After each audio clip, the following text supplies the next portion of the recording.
sitting here, my 2003 Mini Cooper. We're not doing a detail today. I'm actually going to be fixing some things on this because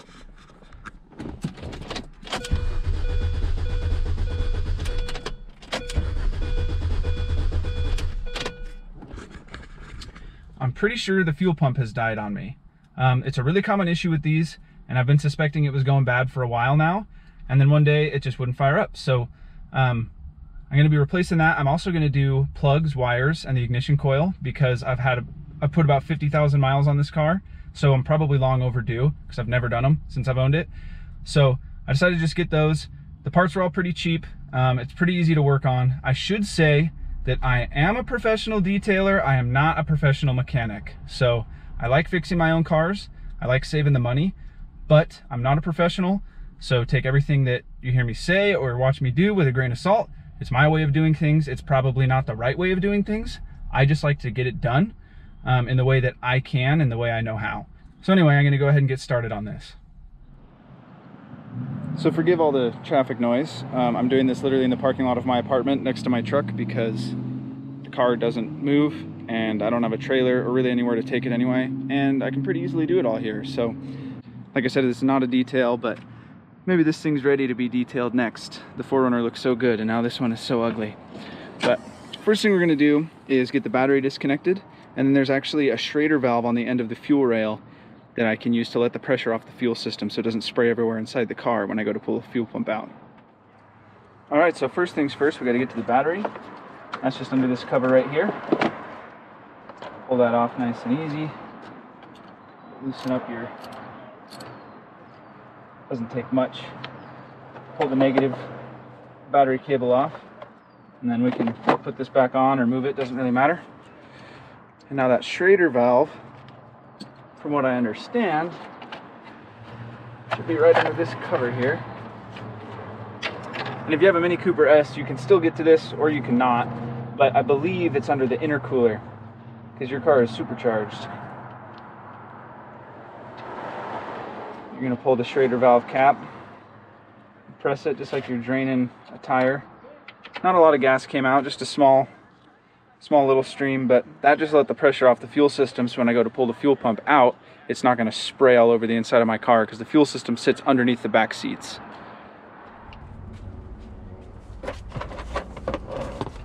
Alright, so this rear back cushion really is easy to get out.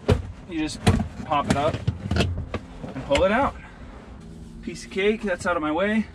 Now you'll see two covers here, one here, one here. Under here, I believe, is the fuel filter, and under here is the fuel pump. So, just got a bunch of these 10mm nuts. Looks like a spider made a home in here at some point. Wonder if that was since I've owned it. Just gonna pull all the nuts off.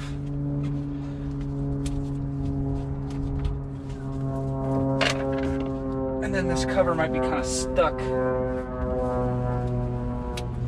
Use a screwdriver, or if you're like me and you're too lazy to go grab it, you might be able to pry it with a knife. Yeah, you can hear it. I wonder if there's some kind of 3M tape or something under here. There it goes. Some kind of seal. Didn't work, there's lots of dirt in there. But this is our fuel pump. Oh man, I think I'm gonna go grab a vacuum and clean this up because we don't want all this dirt to fall in the tank. So I will be right back.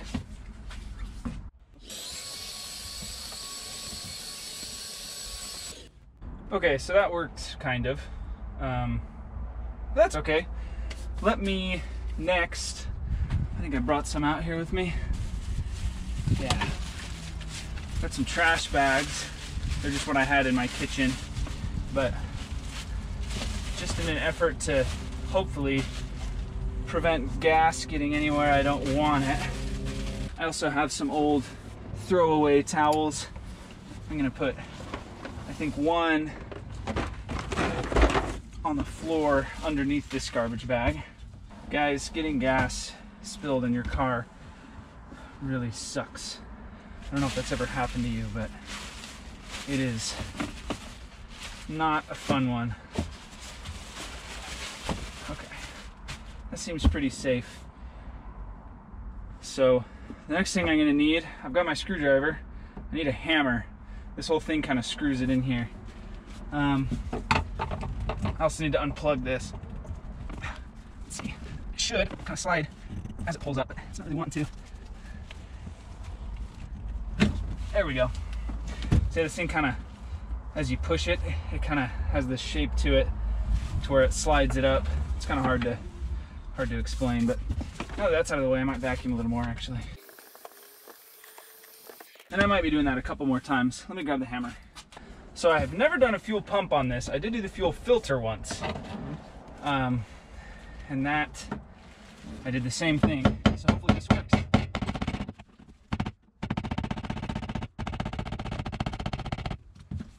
It's spinning.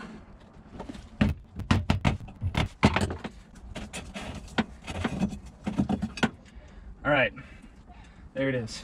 That loosened up a lot of dirt. So one more vacuum.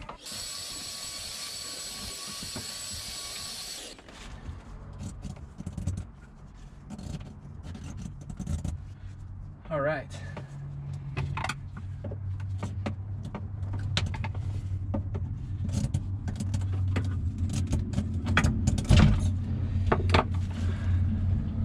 There it is. All right, before I do all of this, let me grab the new one. Okay, so here's the new one and a new O-ring. So it looks like, if I look at the new one, a couple things that need connected. This plug, this hose here, that might be it other than the top plug. This is also green, so hopefully this is the right one. There's our plug. Be careful. Disconnect the hose there. Do this safely so it doesn't spray everywhere. All right, I think we got it. Let's see, I got one more thing on here. Okay. All right, that is the old, bad fuel pump. If I can get the float out. Come on. Okay. Oh, spilled a little bit of gas, but it's on a hard surface, so there it is. Let me get it out of the car. Let me grab my other baby GoPro. Forgive me if this part looks bad. This is the very first generation Hero 4 Session. I worked in GoPro tech support when this came out and they gave me one. So, all right, so you can see, we got our lines here. This is the plug that I probably shouldn't have completely just doused in gasoline. And that's what we've got. So gonna let that dry out and get these hooked back up. You can see this white hose hooks to this one, and then this, I don't know if this is a return line or what, but it goes right here, and then the plug obviously right here. So that's how I'm gonna hook it back up.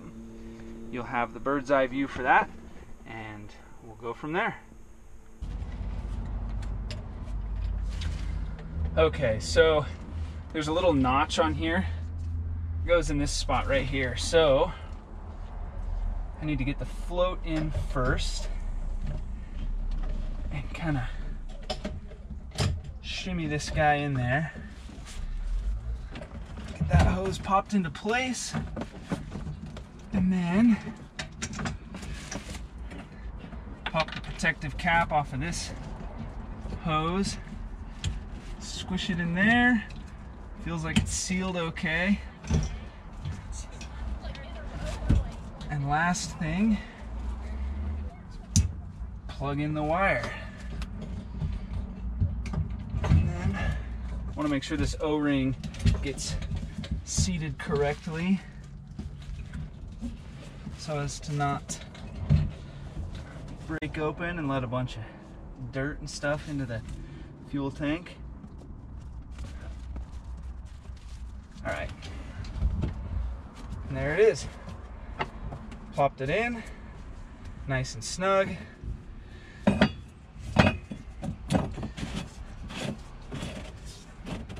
tighten this ring back down. My hammer. You know, guys, I gotta say, I've replaced a lot of stuff on this car. All the maintenance since I've owned it has been done by me, which is a lot if you're not familiar with Mini Coopers. And that's one of the easier ones, actually. I'm pretty impressed with how easy that was. This was so easy. I mean, a pretty tame beginner could probably handle this job. I wouldn't pay someone to do this. If you're looking to do this, I think you can do it, actually. It's not too bad. Maybe watch videos from someone who's more qualified than me, but I don't know. I mean, we'll see if it works. If it doesn't fire up and I screwed something up, then maybe don't listen to a word I'm saying, but we will see. All right, that's about as snug as it's gonna get, I think. And then don't forget to plug this back in. If you forget that, your car's for sure not gonna start. So, you know, I haven't done the plugs and wires yet, but I'm tempted to just see if it'll fire up. All right, hooked up the battery. Here goes. Gonna give it a second to prime. Oh, I can hear it running now. Before it was pretty quiet. Look at that. See that, guys? That was, I mean, realistically, that was 20 minutes of work for me. I'm barely going to cut anything out of this video, and my car's running again. So I'm a big proponent of this kind of thing. If your car has a problem that's not, you know, completely extreme, and you watch a couple videos and you think it can be fixed with the basic tools you have around the house, give it a shot. I mean, worst case, you take it down to the mechanic and they fix it anyway. But a lot of this is just having the courage to tear into your car a little bit. So let's move on to the plugs and wires and ignition coil. All right, so back under the hood, I realized something.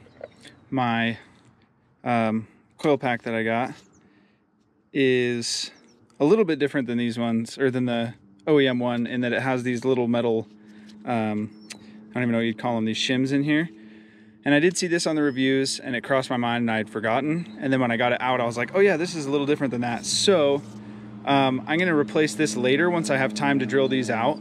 It should work just fine once they're drilled out, from what I read. People use this one because it's cheap, but it's good and it'll work. But for now, I'm just gonna do the plugs and wires. So I'm gonna start with one, work my way down to 4. I already got these unplugged, so we'll be good to go.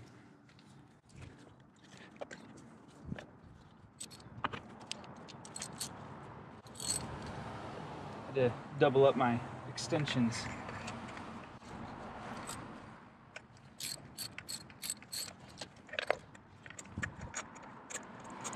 I'm interested to see how these look.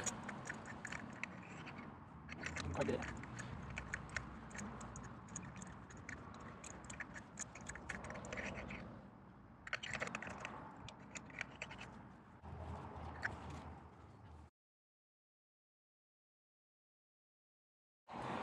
That thing is wasted. Can't believe I've been driving this long with these spark plugs.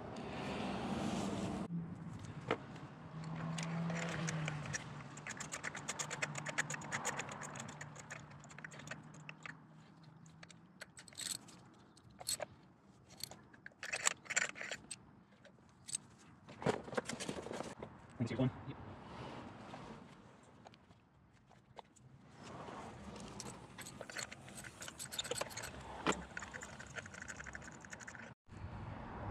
So what I've done is I taped a magnet to the end of this screwdriver.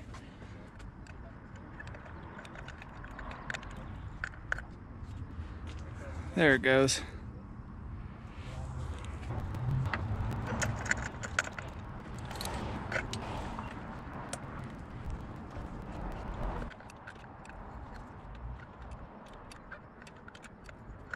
And cut these last 2 out. So put the others back in, connect the plugs, or connect the wires. All right, so I am back. It is the next day, and forgive me if this video doesn't look quite as good. This is the other GoPro. The newer one died. I plugged it in. I thought it was charging, but then I went to use it just now and it was dead. So I was like, whatever, I'll just use the other GoPro. So it's the next day, and I actually took the coil and drilled out those shims. So it's ready to go in here. I also noticed that there's these rubber washers to prevent vibrations with this, and a couple of them have just rotted away.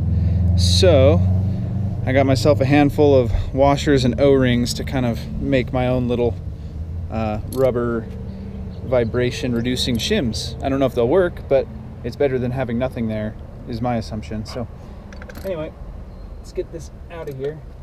Okay. So this one is missing the rubber washer, and I think this top one is as well. I don't really understand where they could have gone. Maybe they've been gone for a long time. Someone pulled them off or something. And I've got all the ones underneath, it looks like.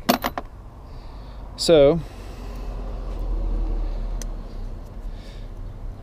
it's kind of a lock here, and then that pops out just like that. Let's check these washers. These ones look pretty good.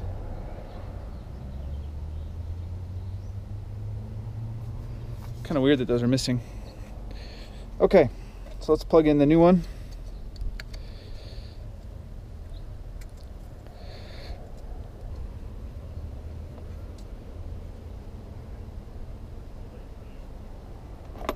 So I've got the two with the washers.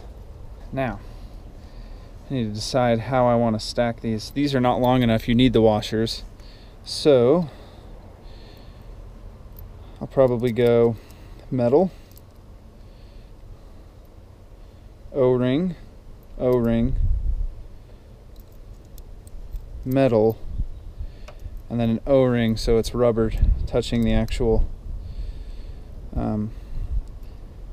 coil. I don't know if that matters, but it seems logical to me. I'm not an engineer, I'm an accountant, so.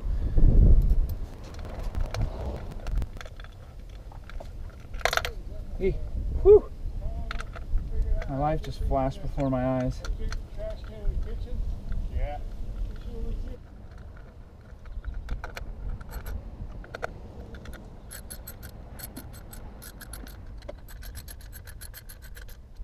All right, that's nice and snug.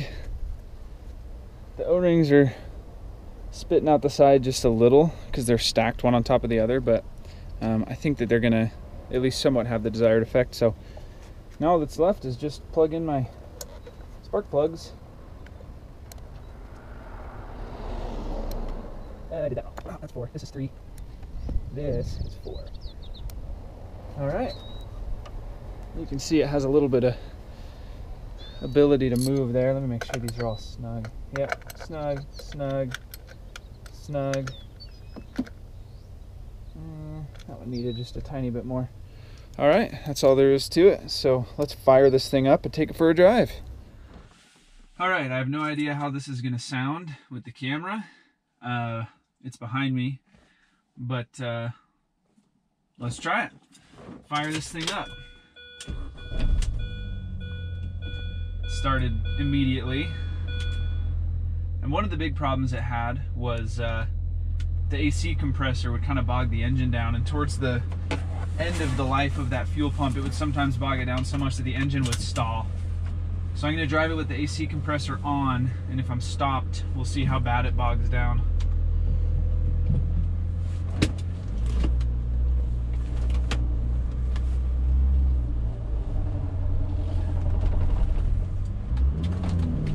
So this thing howls really bad.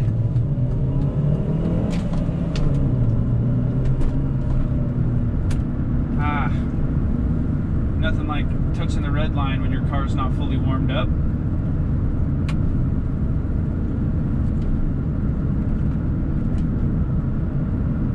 I'm also dealing with a pretty tired clutch, so I can't really launch very hard because it'll slip just a little. Alright, the AC's blowing really cold, so that's nice. Oh, there it went. It just bogged it down, but not near like it used to. That was just the tiniest little blip. Wow, what a difference. I wonder if that is all the fuel pump, or if the ignition system made any difference with that. Wow, it idles so much smoother. There's the AC compressor. It dropped at like 100 RPMs for just 1 or 2 seconds is all. I am super thrilled with how well this thing's running. All that stuff was long overdue, so I'm glad I did it. I'm gonna run it through this roundabout here. Hopefully no one swings in front of me. We'll see how it responds when I'm on the throttle through some of these turns in this big long roundabout.